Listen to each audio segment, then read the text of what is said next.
Hi everyone, my name is Jenny and I'm back today to do another video.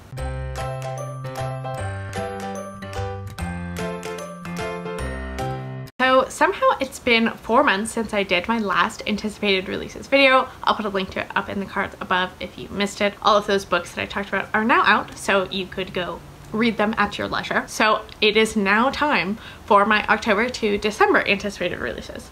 From what I understand of the publishing industry and kind of retail in general, October seems to be the last big month of new releases before publishing kind of shifts gears to focus on promoting all of their titles from the whole year's catalog for Christmas sales. So while I don't have quite as many titles as I did in my June through September anticipated releases to talk about, there's still quite a few, mostly in the next 6 weeks between the beginning of October to the middle of November.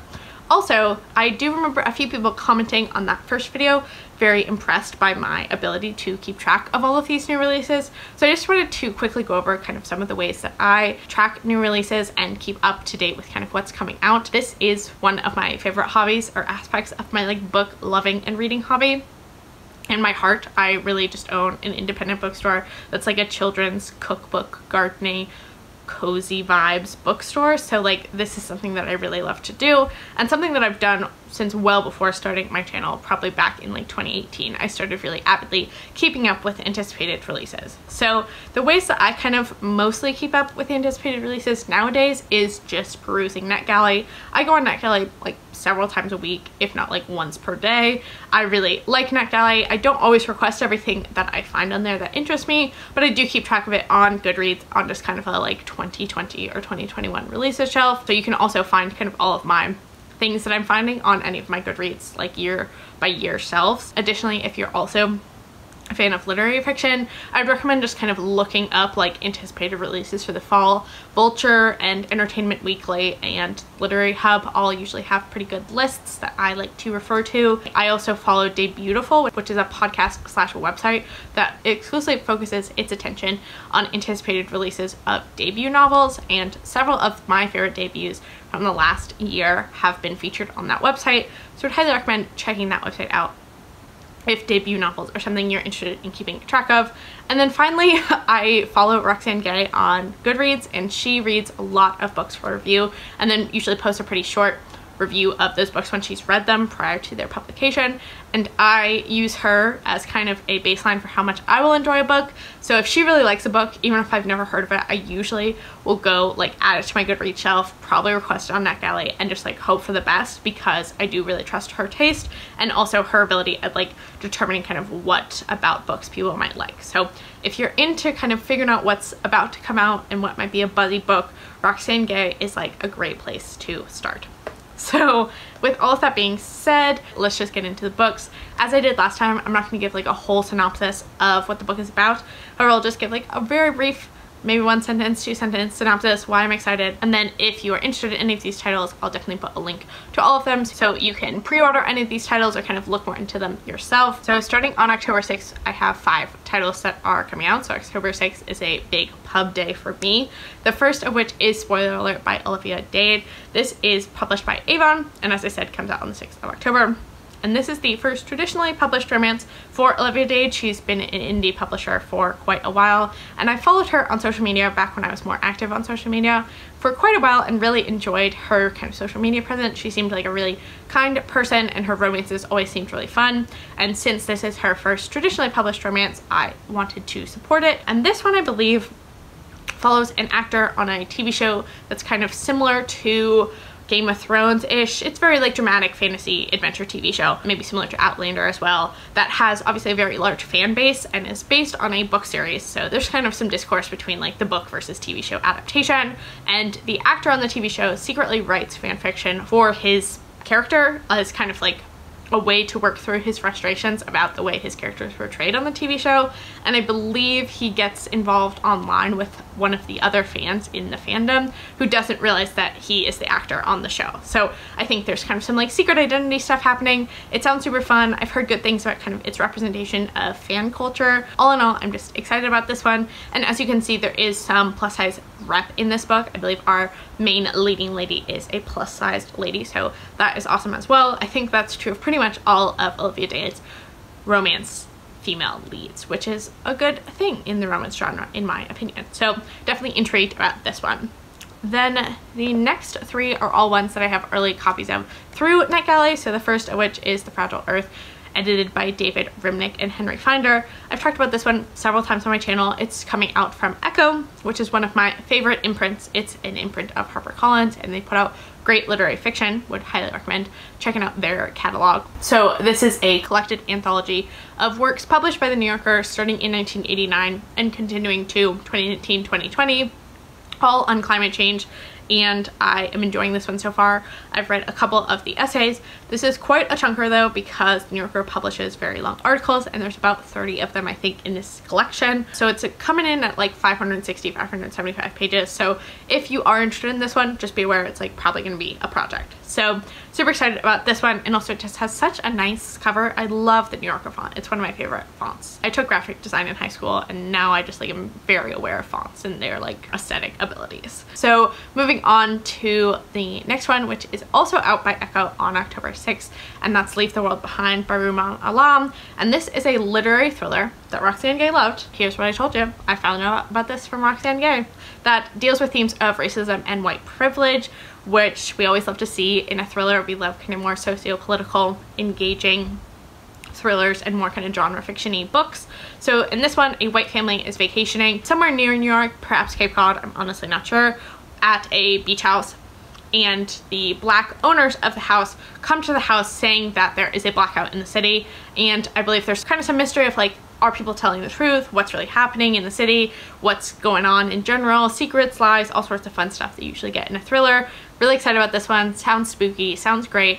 I will definitely be reading this one before it comes out on October 6th, since I do have this early copy. Then out from another one of my favorite imprints, which is Riverhead, which is an imprint of Penguin Random House, we have Daughter of Black Lake by Cathy Buchanan. This is a literary historical fiction novel that follows a mother and a daughter living in Britain or Britannia during the Roman invasion. So definitely a time period that I am not super familiar with in terms of historical fiction. I did take Latin for my kind of language of choice through high school and college, so I am familiar with it in terms of an academic study, but less so as kind of a fun reading experience. So excited to kind of see it in a novel.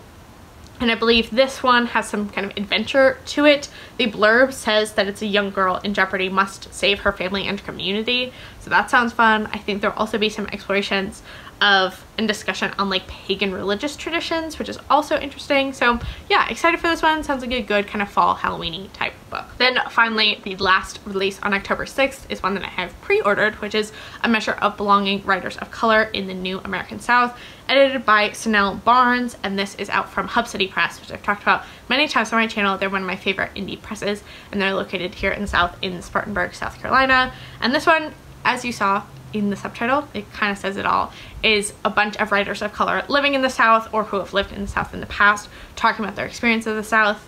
As I said, I love Hub City Press, I love Southern literature, I love kind of talking about the diversity of the South, and so I think this one will be super amazing, super excited. I think all the essays are about kind of placemaking, racial identity, all kind of buzzwords for me.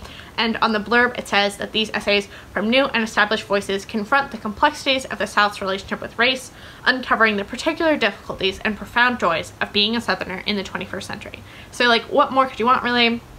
I also think this one will be really nice as a complement to the Potlucker papers, which I'm reading right now, which is a social history through the lens of food of the modern South. So talking a lot about kind of diverse racial identities within the South.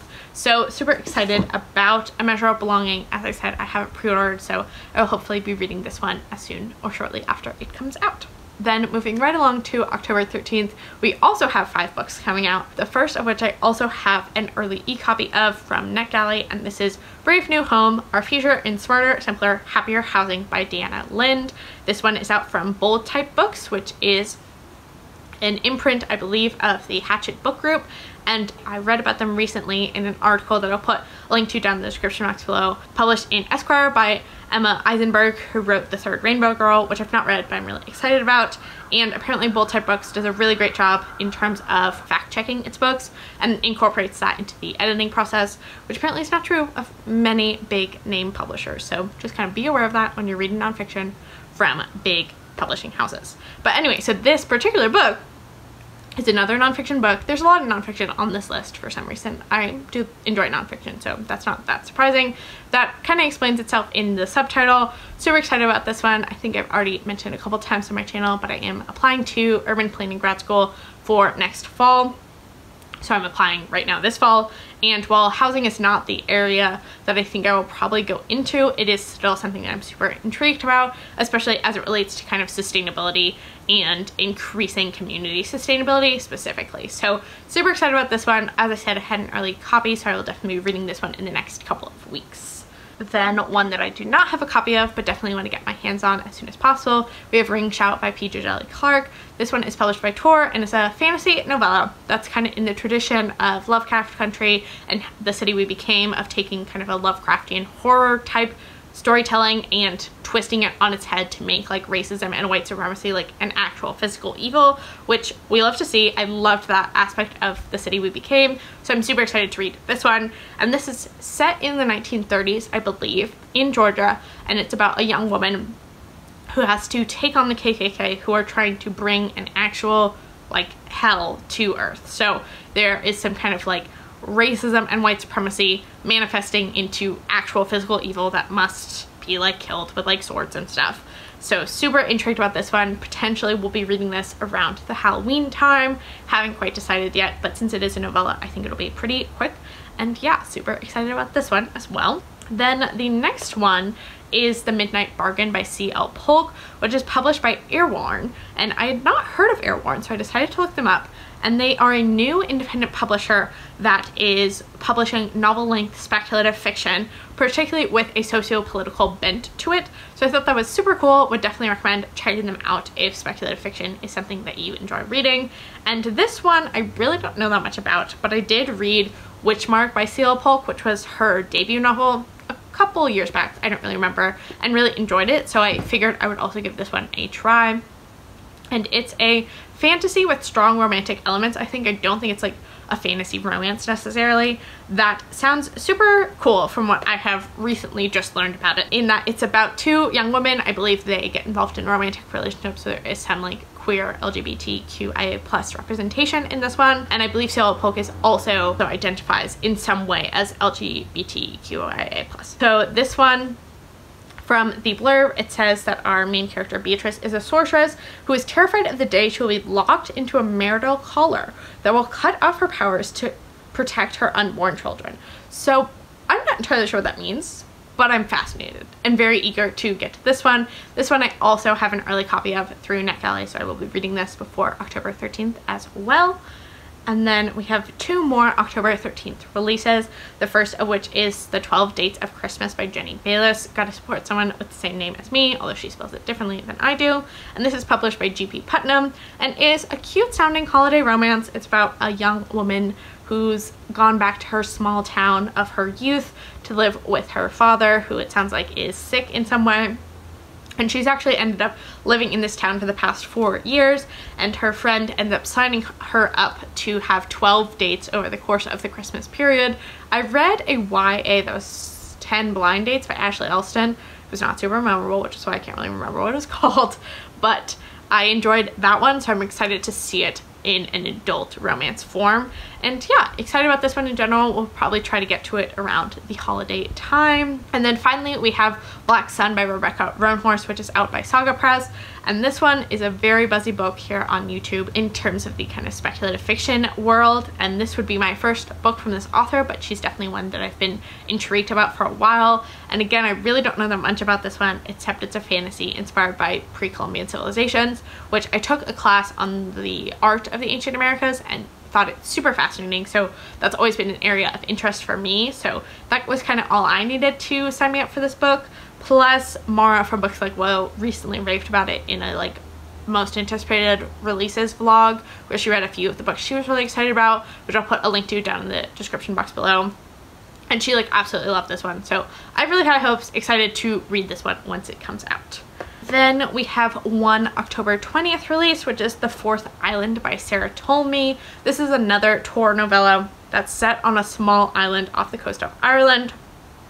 And apparently you could only access the island by giving into a dark emotion, which I'm not entirely sure what that means, but I'm intrigued. Excited to find out. Sounds dark, creepy, perfect for Halloween. I'm not a big Halloween fan, but I do kind of like the spooky vibes sometimes, so I give into it for like the week before and the like day of Halloween. But I also am really into my kind of Irish female authors, so was excited about giving this one a try. Then we also have one October 27th release, which is Memorial by Bryan Washington, which is also out by Riverhead. So I read and really enjoyed Washington's debut short story collection, Lot. This is a set of short stories, some of which are interconnected, all set in Houston, that I would really recommend. And this is his debut novel that I'm also very intrigued about and definitely want to give a shot. And it's following a gay couple who are Benson, a black daycare worker, and Mike, who's a Japanese-American chef, as Mike travels back to Japan to rekindle his relationship with his dying father. And then at the same time, Mike's mother is living with Benson in Houston, and they are kind of developing a relationship and kind of becoming closer with one another. So I think it's kind of about Benson and Mike and a changing time in their relationship, and also about kind of forgiving your family and stuff. So I'm very intrigued about this one. I've really enjoyed Bryan Washington's writing style in Lot, so I'll definitely be checking his full-length novel out. Then moving into November, we have Be My Guest, Reflections on Food, Community, and the Meaning of Generosity by Priya Basil. This is published by Knopf, and it comes out on November 3rd. And this is a very short little memoir slash like meditative piece of nonfiction that, as the title says, is about food and community and the meaning of generosity. And in addition to that, I believe it's also about race and identity and immigration. So I believe this one is particularly about kind of building communities and feeling isolated, potentially because of like the immigrant experience or something like that. So I'm very intrigued about this one. Should be a kind of fun, like reflective food Thanksgiving-y time, although I will be reading this one before Thanksgiving because I also have an early copy of this one from Knopf. So excited about this one. I think it'll probably be a nice little weekend afternoon read during the month of November. Then moving on to November 10th, we have 3 releases, 2 of which are similar in that they are both nonfiction about a specific idea tracing through like the history of human time. So I think that's very fascinating. The first of which is Magic: A History by Chris Gosden, and this is out by FSG. And this, as I said, is another nonfiction pick that, as you would expect from the title, is the history of magic, wherein Professor of Archaeology at Oxford, Chris Gosden, quote-unquote, restores magic to its essential place in the history of the world, revealing it to be an enduring element of human behavior that plays an important role for individuals and cultures. Sounds great. I'm excited about it. I think magic is very fascinating and definitely something that obviously is hugely important to the human experience. So excited about that. Additionally, another thing that's hugely important to the human experience is Metropolis, A History of the City by Ben Wilson. This is published by Doubleday here in the States. I believe both of these books may already be out in the UK. So this one tracks the history of the city globally through the last 7,000 years and covers 26 different cities. So excited about this one. Sounds very fascinating. Excited to hear more about cities and their history. And then the last one is a fiction pick that comes out on the 10th of November, which is The Office of Historical Corrections, a novella and stories by Danielle Evans. This is also published by Riverhead, also one that I heard about from Roxanne Gay. So this is a collection of stories, as well as a novella, that deal with themes of apology, grief, and racial identity, particularly as it relates to American history. So I think there's a lot of kind of explorations of racial identity and kind of coming to terms with racism. Danielle Evans is a Black author, so very intrigued about this one. Super excited to get to it whenever I can. Then moving on to November 17th, I have 3 picks, the first of which is Nights When Nothing Happened by Simon Hahn. This one is also published by Riverhead. I do think Riverhead may have pushed their spring calendar all to the fall because there's a lot of Riverhead on this list. So this one is a novel exploring the Chinese immigrant experience as Patty and the young child Annabelle begins sleepwalking in their Dallas community, which quote-unquote puts into motion a string of misunderstandings that not only threaten to set their community against them, but force to the surface the secrets that have made them fear one another.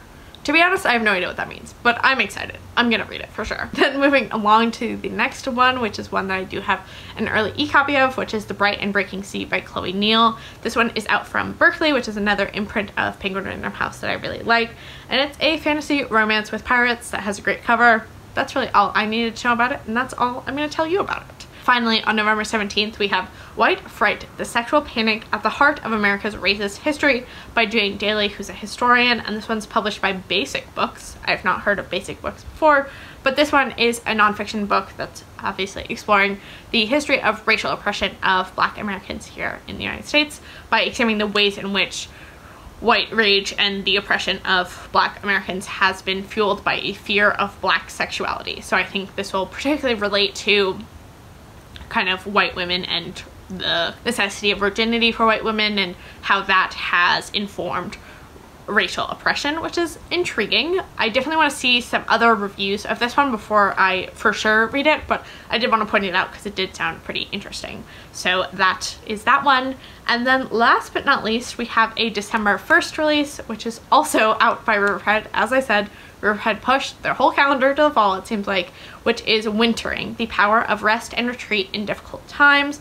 So this just sounds like a kind of cozy and reflective memoir about Catherine May's experience during a wintering period of her life, as she calls it, which is just a time that felt particularly frozen, challenging, and like kind of unmotivating. So from what I've kind of gathered and read about this one, there's some nice explorations of like nature as a place of healing and restoration, which is something that I'm very into when I read memoirs, and just kind of sounds like a nice little cozy like wintertime read, potentially a book to read during that weird time like after Christmas but before New Year's where like time doesn't really exist.